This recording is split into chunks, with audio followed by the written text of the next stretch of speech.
Bonsoir à tous. Église du Monde tourne son regard cette semaine vers l'Amérique du Sud, précisément le Venezuela, pays de 30 millions d'habitants, frontalier avec le Guyana, le Brésil et la Colombie. Alors vous le savez, il traverse une grave crise politique, économique et sociale.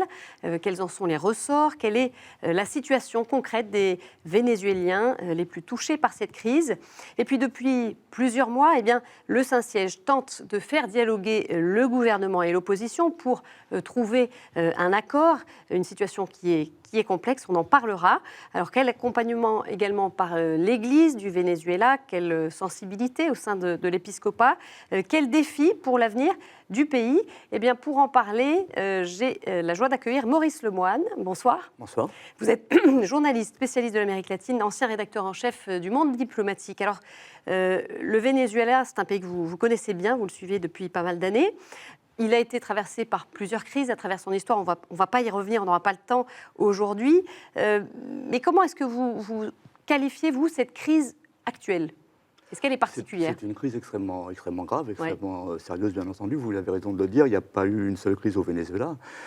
Celle qu'il faut mentionner, ce qui est importante, c'est celle de février 1989, où, sous l'impulsion du Fonds monétaire international, on a ce qu'on appelle un ajustement structurel au Venezuela, et où la population se révolte à Caracas, ce qui est resté dans l'histoire sous le nom du Caracas, avec une répression extrêmement dure qui va faire de l'ordre. Alors, chiffre officiel 340 morts et chiffre officieux sans doute 3000 morts. Voilà. Bon, ça, c'est une période extrêmement importante parce que c'est elle qui va décider un jeune militaire qu'on découvrira progressivement plus tard, Hugo Chavez, à se soulever 3 ans plus tard contre cette démocratie injuste et corrompue. Donc c'était évidemment extrêmement important. C'est également important parce que c'est effectivement à cette époque une pauvreté endémique, 60% de la population sous le seuil de pauvreté, alors que le Venezuela est déjà un pays pétrolier, bien entendu. Donc un problème de redistribution de la richesse extrêmement important parce que, en particulier dans la crise actuelle, il y a une correspondance dans la mesure où les secteurs durs de l'opposition de droite, que je vais appeler conservatrice, pour ne pas choquer les gens qui sont honnêtement de droite, il n'y a pas de, j'ai pas de prévention, tentent de reproduire le même schéma en affamant la population pour la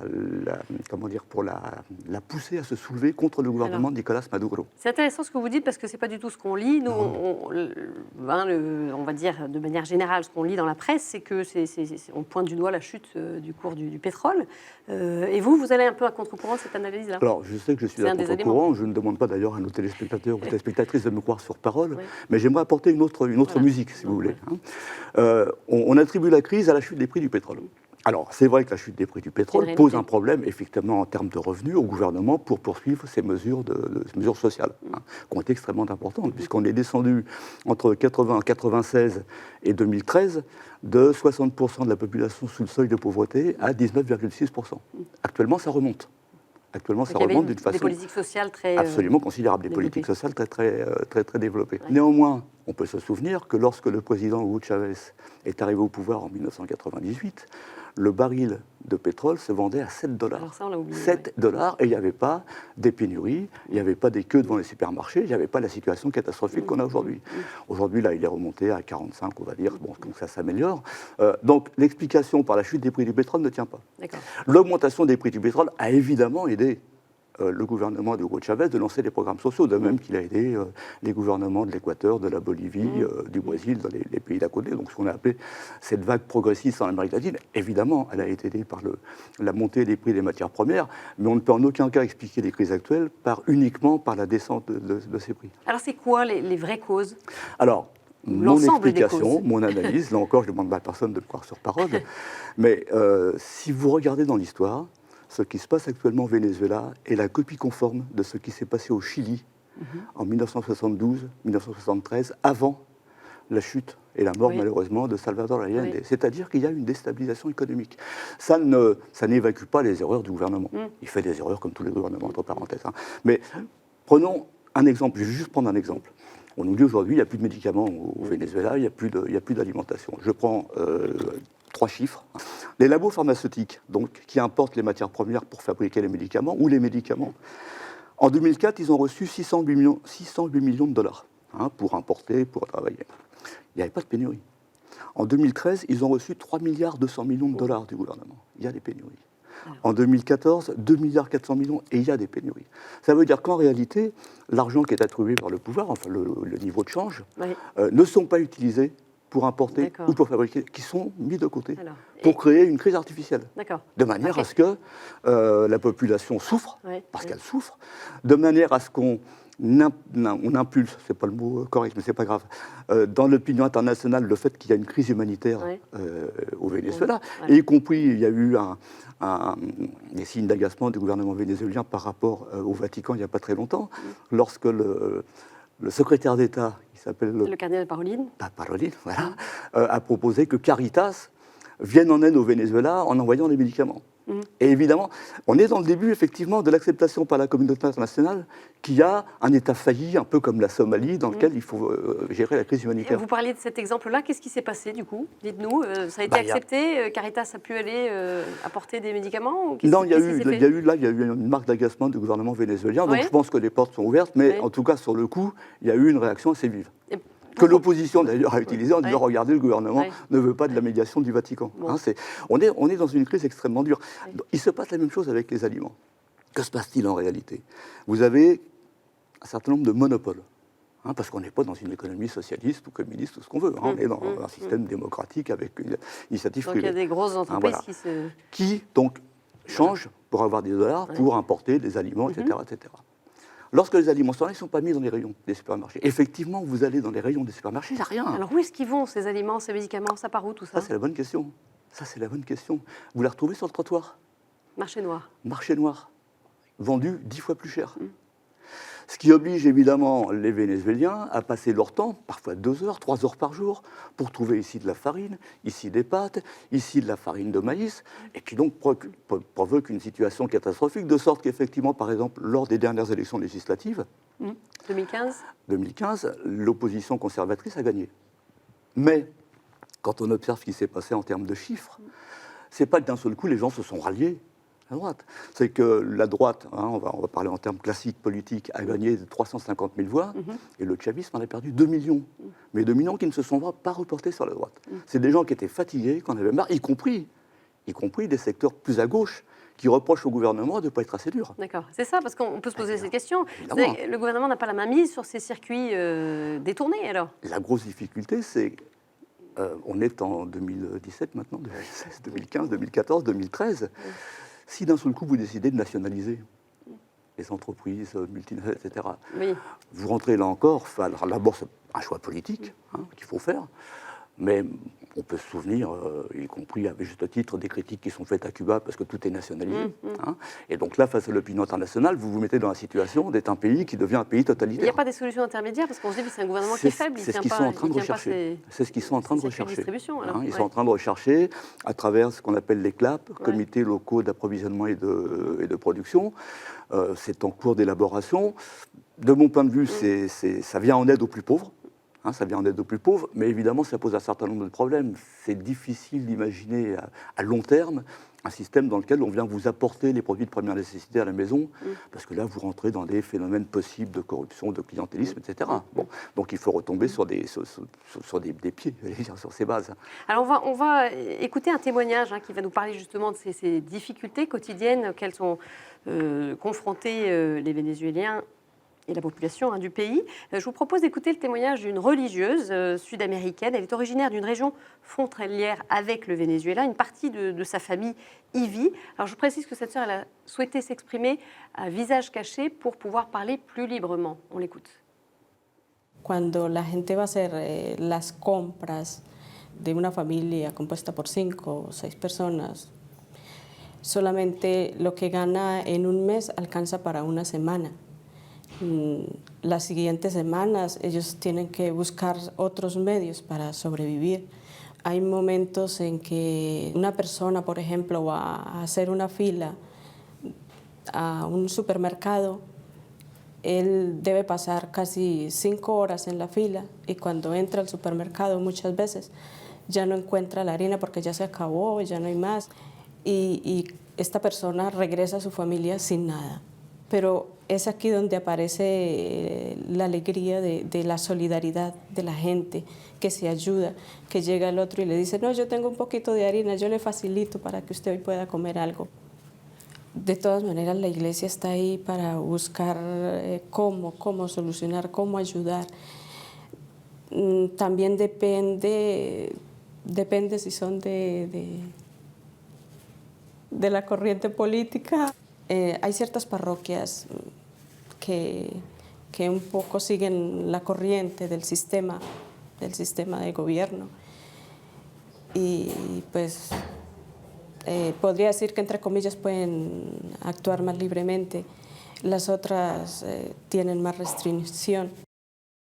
Une réaction peut-être Non, je n'ai Alexandre, rien à là-dessus ajouter, Ouais. ça me paraît tout à Ça vous fait paraît juste un reflet de la situation. Ouais, ouais. Mais ça m'amène à faire un petit point de... Vous savez qu'il y a actuellement des négociations sous l'égide du Vatican. Le Vatican est impliqué. Ouais. Et le 12 novembre 2016, ça va mettre en lumière un petit peu ce qui vient d'être dit. Il y a eu un accord pour un calendrier de discussion qui a été annoncé par le monseigneur Claudio Mario Celli, qui est l'envoyé du pape. Voilà. Hein, bon. Donc c'est lui qui l'a lu. Hein, et je vous donne un petit passage, parce que c'est faut pouvoir des fêtes. Le gouvernement et la MUD, donc la MUD c'est la table d'unité démocratique de l'opposition, conviennent de combattre ensemble toute forme de sabotage, de boycott ou d'agression contre l'économie. C'est-à-dire que des représentants de l'opposition admettent qu'il y a un sabotage de l'économie. Ils ont signé ça. Ils l'ont signé, ça. Après, leurs représentants se sont fait désavouer. Hein. Ils se sont fait tirer les bretelles quand ils sont rentrés. Et c'est l'envoyé du pape qui dit ça. C'est une forme de reconnaissance. Donc, je veux dire, ce que dit cette religieuse correspond à la réalité. Mais ensuite, lorsqu'on analyse le pourquoi de cette réalité, là, on a des éléments très concrets pour savoir ce qui se passe. D'accord. Il y a un autre point que je voudrais évoquer avec vous. Cette religieuse qui parle de paroisses qui, certaines soutiennent le système et peuvent agir plus librement, les autres ont plus de restrictions. Qu'est-ce que ça nous dit, en fait, de l'Église dans ce contexte-là? On retrouve dans les paroisses des pros et des anti, plus d'anti d'ailleurs que de pros. On retrouve au niveau de la hiérarchie catholique au Venezuela un secteur conservateur de l'Église. Et puis pour reprendre une interview d'un prêtre, je ne sais pas s'il était vénézuélien, mais qui vit dans un quartier populaire de Caracas, Katia, dans une revue d'opposition vénézuélienne, je précise, lui il dit, écoutez, moi dans ma paroisse, il y en a 50% de chavistes, 50% d'anti-chavistes, et donc je ne me mêle pas de politique. Donc on voit bien que... Voilà, donc on est dans un pays polarisé, où effectivement l'Église est divisée, mais elle l'a toujours été en Amérique latine, en tout cas depuis, on va dire, les années 50, 60, avec en plus la poussée des églises évangélistes. Et là, effectivement, et y compris, là pour le coup c'est aussi une analyse, mais que chacun peut faire, avec une différence très claire de vision entre la conférence épiscopale vénézuélienne et le Vatican. D'accord. Alors, vous pouvez nous situer un peu justement les points de vue? Écoutez, si on reprend l'histoire, en dehors de toute prise de position idéologique ou je ne sais pas quoi, l'Église, la hiérarchie plutôt catholique au Venezuela, a participé directement au coup d'État contre Hugo Chavez le 11 avril 2002. Bon, c'est un fait, ça va être établi. Il y a eu, vous savez que tous les pouvoirs ont été dissous, l'Assemblée nationale, le Tribunal suprême de justice, et parmi les personnalités qui ont signé le décret des putschistes, il y avait le cardinal Ignacio Velasco. Il a signé au nom de l'Église. Archevêque de Caracas? Oui, de Caracas. Il a signé au nom de l'Église. Et c'est lui, pour la petite histoire, des choses qui ne sont pas très connues. Lorsque Chavez était séquestré et qu'on l'avait envoyé dans une île, l'île de la Horquilla, dans la Caraïbe, le 13 avril, donc 2 jours après le coup d'État, alors que la foule était dans les rues de Caracas réclamant son président, c'est le cardinal Ignacio Velasco qui est allé dans l'île de la Horquilla pour demander à Chavez, qui n'était pas au courant de ce qui se passait, de signer sa lettre de démission. Bon voilà, donc c'est pas un jugement, c'est l'histoire. C'est l'histoire, c'est comme ça. On va parler d'un autre cardinal qui a été créé récemment cardinal par le pape François. Il s'agit de Monseigneur Balthazar Porras Cardozo. C'est l'archevêque de Mérida. Il a également été auparavant président de l'épiscopat. Et donc, je vous propose d'en voir quelques images de ce consistoire. C'était le 19 novembre à Rome. Est-ce que vous pouvez nous dire qui est cette personnalité? On imagine bien que le choix du pape n'est pas dû au hasard dans ce contexte de crise. Baltasar Porras a une influence très très importante au Venezuela. Hein. Lui ici fait, de mon point de vue, là encore, partie de l'aile conservatrice de l'Église vénézuélienne. Et en gros, ce qui est intéressant dans cette affaire, c'est que je pense, alors j'en sais rien, mais le pape, le Vatican, il est à la fois très latino-américain, et il a des rapports privilégiés avec ce qu'on va appeler la gauche latino-américaine, la présidente argentine Cristina Kirchner, Evo Morales, Rafael Correa, mais en même temps, dans son entourage, il y a un certain nombre de prélats, je pense. Dans l'entourage du pape. Qui eux sont dans la lignée de l'Église vénézuélienne. Il y a par exemple le nouveau supérieur des Jésuites, qui lui est vénézuélien. Il y a Pietro Parolin, c'est ça, Pietro Parolin, qui a été nonce au Venezuela, qui a été envoyé par Benoît XVI en 2009, de 2009 à 2015, à un moment où les tensions avec Chavez étaient particulièrement fortes. Dans ce contexte de négociation, est-ce qu'il est vu avec bienveillance? Est-ce qu'on est content que le Vatican mette son nez dans ces affaires-là? Ou est-ce qu'au contraire, on s'en méfie? Voilà. C'est plutôt ça. C'est très paradoxal. Au départ, c'est une demande de l'opposition vénézuélienne. Que le pape intervienne. Oui, parce qu'ils n'étaient pas satisfaits des négociateurs qu'ils avaient. Il y a le secrétaire général de l'Union des Nations Sud-Américaines, l'ex-président colombien Ernesto Samper, et il y a 3 anciens présidents, Martín Torrijos du Panama, Leonel González de la République dominicaine et Zapatero, l'ancien Premier ministre espagnol. L'opposition n'était pas contente, elle trouve ça trop pas gauche, donc elle demande le pape. Et j'allais dire manque de chance, le pape il dit oui. Il fallait s'y attendre en même temps. Oui, pas forcément, mais en tout cas, il dit oui. En tout cas, il dit oui. Et plutôt, il y a eu la Colombie, il y a eu Cuba. Voilà, alors là, ça devient compliqué. Et le gouvernement vénézuélien n'était pas très, très chaud au départ, précisément parce qu'il a une église conservatrice, de son point de vue. Bon, voilà. Et puis, le jeu semble se retourner. Et la population, en général, qui est très catholique, elle est ravie. On voit ça d'un bon oeil. Elle est ravie de voir le pape. Bon. Et là où ça devient compliqué... c'est que l'opposition, qui de mon point de vue, plutôt les radicaux de l'opposition, parce que là encore, je veux dire, on peut être opposé à Chavez, Maduro, et être parfaitement de bonne foi, et c'est la démocratie. Ce qu'il faut bien comprendre, c'est qu'il y a, de même qu'il y a plusieurs églises, il y a plusieurs droites au Venezuela. Il y a une droite raisonnable, il y a une droite respectable, et puis il y a une extrême droite qui veut faire tomber Maduro. Bon, point, voilà, c'est tout. Et du coup, les secteurs durs de l'opposition sont dans une situation compliquée parce qu'ils ne peuvent plus envoyer balader le pape. Bon. Voilà. Donc, ils sont à la fois appuyés par la conférence épiscopale, très clairement. La conférence épiscopale ne se prononce pas sur le pape, mais c'est normal, on peut comprendre. Et le gouvernement, lui, en ce moment, se montre plutôt enthousiaste avec l'arrivée du pape.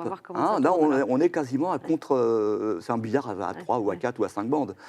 Ça rend la situation, évidemment, extrêmement compliquée à analyser, d'ailleurs, entre parenthèses. Vous voyez, là, j'essaie de m'en tirer en vous donnant les tenants, les aboutissants. C'est encore trop tôt pour... C'est trop tôt. La population vénézuélienne, semblerait-il, d'après des sondages dont il faut se méfier, on le sait tous, est à 70% pour le dialogue. Les secteurs durs de l'opposition ne veulent pas du dialogue. Là, le poids moral du pape est extrêmement important.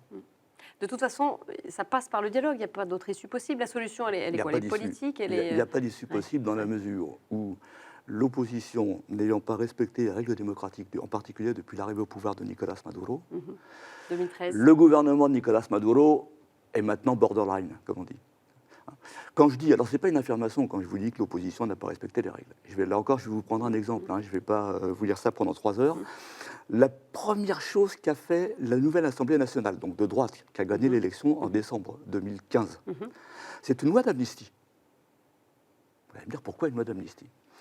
Ils ont amnistié, je vais vous lire très très vite, l'incitation à la désobéissance, bon ça ok c'est normal, violence, résistance à l'autorité, création de panique dans la collectivité par la diffusion de fausses nouvelles, importation, fabrication, port, fourniture et utilisation d'engins explosifs ou incendiaires, utilisation de mineurs pour la commission de délits, insubordination, rébellion, bon ça c'est normal, usage inapproprié d'armes à feu, planification d'actes ayant pour but l'invasion ou la fugue de personnes privées de liberté, spéculation sur des aliments ou des boissons, des biens qualifiés comme de première nécessité.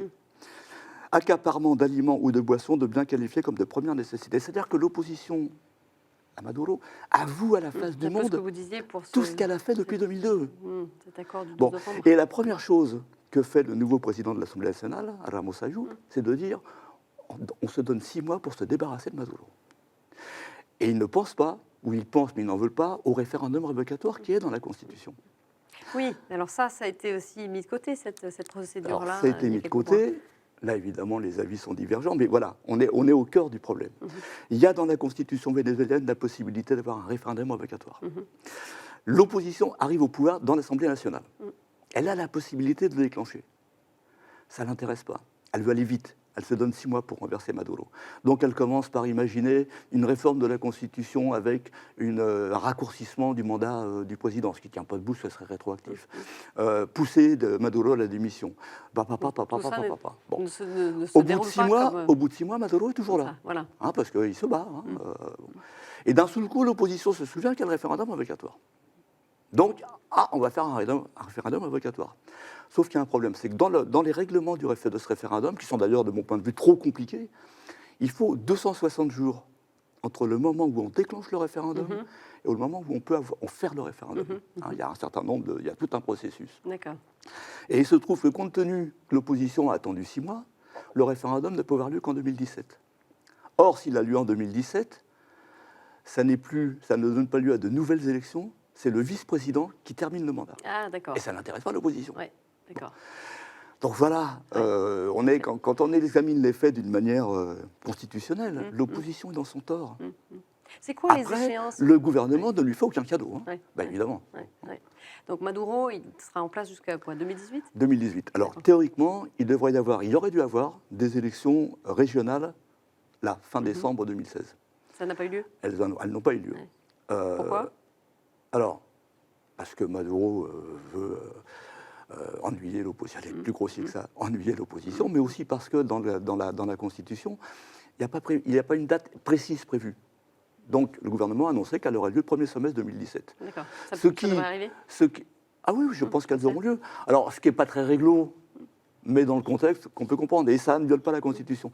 Il y aura des élections municipales deuxième semestre, ça a été annoncé par le Conseil national électoral, et puis les présidentielles en 2018. Et le référendum revocatoire, il est bloqué parce que, alors là encore, on est dans une guerre. Tout le monde n'est pas de bonne foi, pas plus du côté du gouvernement que du côté de l'opposition. Il fallait, pour lancer le référendum, 200 000 signatures de citoyens. L'opposition a annoncé, on en a 3 millions, puis après ils ont dit, non, on en a 2 millions, ils ont amené leurs signatures, il y en a 600 000 qui ont été invalidées. Alors il y a 10 000, de l'ordre de 10 000 personnes qui étaient mortes, qui ont signé, il y a des mineurs, etc., etc. Et il y a des citoyens qui ont porté plainte parce qu'ils ont retrouvé leur nom sur la liste des signateurs alors qu'ils n'avaient pas signé. Donc, alors là, évidemment, le gouvernement, il a sauté là-dessus en disant, pour le moment, on annule. Donc, on est dans une crise et effectivement, il n'y a que le dialogue. Le dialogue, c'est ça l'issue, mais on se dit que ça a l'air bien compliqué quand même. Hein. Oui, oui, non, mais bien sûr, on n'a pas de boule de cristal, ni vous, ni moi. Mais c'est indispensable. C'est indispensable. Alors, je le rappelle, il y a le Vatican qui est conscient qu'il faut un dialogue. Et le Vatican n'a pas pris parti ni pour l'un ni pour l'autre, entre parenthèses. Les médiateurs sont des présidents qui sont des présidents estimables. La communauté, même Obama appuyait plutôt le dialogue, même si il est parti, mais il est parti. On ne sait pas ce que va faire Trump. Là, il y a une inconnue totale pour tout le monde. Mais la crise est tellement profonde qu'effectivement, c'est un dialogue qu'il faut. Et puis, il faut précisément, je ne sais pas si on en a parlé, excusez-moi, parce que je pars dans tous les sens. On n'a plus beaucoup de temps. On n'a plus beaucoup de temps, j'en ai pour une seconde. Le 21 janvier, donc c'est tout récent, les accompagnateurs et le nonce apostolique Aldo Giordano ont fait 21 propositions, je les ai ici, je ne sais pas où est la caméra, voilà 21 propositions, qui manifestement sont des points sur lesquels on peut discuter. D'accord, discuter. On peut s'entendre voilà. pour une discussion. C'est aujourd'hui rejeté par l'opposition. D'accord. Bon. En tout cas, je précise que le pape devrait recevoir dans les prochains jours des représentants du gouvernement et de l'opposition. On va suivre ça évidemment avec attention et voir ce qui va se passer dans les jours, les semaines à venir. Merci beaucoup, Maurice beaucoup de votre invitation. Pour votre décryptage. Voilà, c'est la fin de cette édition. Vous pouvez la retrouver sur notre site et nos réseaux sociaux. Très bonne semaine à tous. À la semaine prochaine. Au revoir.